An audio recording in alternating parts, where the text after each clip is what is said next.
time in the life of a 243-year-old young, recently re-ensouled vampire. Wow, there he was. There he was. There he was, marauding and murdering and supping upon the blood of the innocent for a century, and then, oh no, he ate the wrong person and was cursed with a re-ensouling. So awkward. How do you can't hang out with your vampire friends anymore, but like humans don't want to be around you. It's very isolating. And there he was, going from city to city, feeding on rats, just looking a mess, And then some guy in a pork pie hat came along and was like, "Let me show you your destiny." And they go to California and they hide in a car with the windows blacked out. And Angel sees his 16-year-old soulmate exiting her high school, sucking on a lollipop, talking about like homecoming or something. And he's like, a reason to be. I have found the very, very beginning of my redemption arc hot. So,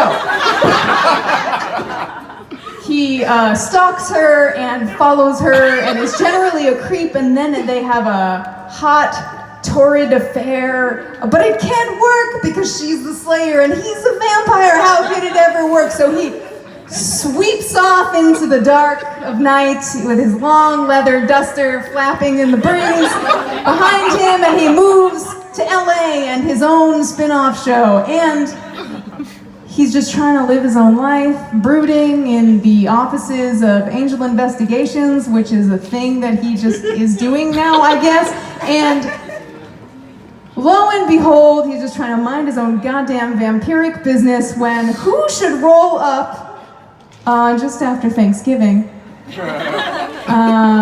to be whatever. So Buffy comes to town and they fight and it's a whole thing, but then this demon with time property blood sort of bursts in through the window and they fight it and it runs off and they're like, "We've got to catch it," and then they follow it into the sewers and then they split up and Buffy goes above ground and Angel stays in the sewers because he's a vampire in the sun. And then he comes across the demon and they fight and then he gets blood on his hand, the demon's dying, and then Angel is like, "What?" And he looks into the camera and you hear a loud overdub of a heartbeat because Angel has been heartbeated. He's been mortalitized. He's a human again. He can finally be with his now 18-year-old soulmate. And they have an incredible 24 hours of sex and ice cream flavors that don't exist and licking ice cream flavors that don't exist off of each other's bodies, and it's a whole thing. But then, oh no, because television, it turns out that if Angel stays immortal, the world is going to end, so it doesn't really matter if he can be with Buffy, his soulmate. So he goes to the powers that be and he's like, "You have to please give me back my vampire-ness."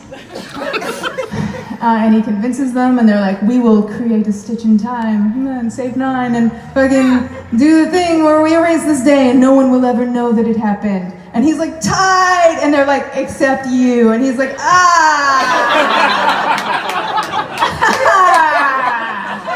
And then he's like, "Oh, but I was like running out of shit to brood about, so this is actually pretty serious." And he like does that to his hair. And then he sings this song.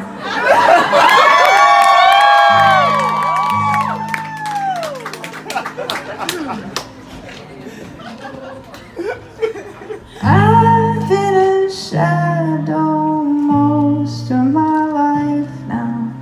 Thought that I'd stay for the rest. I've been a shadow dreaming about how I could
Now my heart beats, it can only beat for you.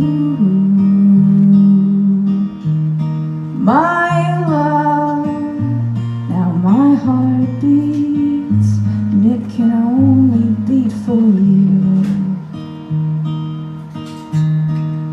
It keeps pounding on my insides, shattering the walls I built, trying to get to you.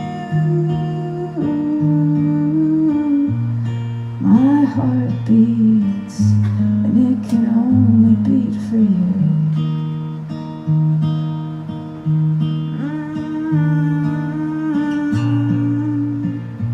I know it kills, but we can't keep it.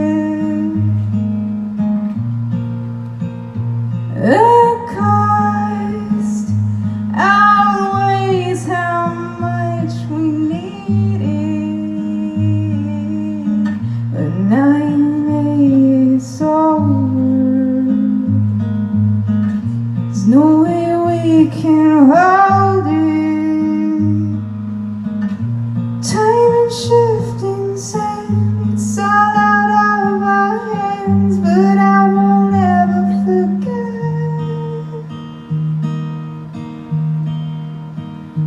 And the thunder of my blood don't lie. When my heart beats, it could only beat for you. My love, when my heart beat, it could only beat for you.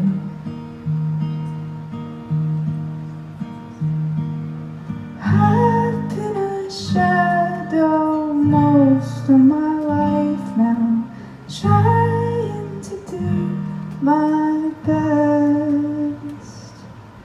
I've been a shadow most of my life now, so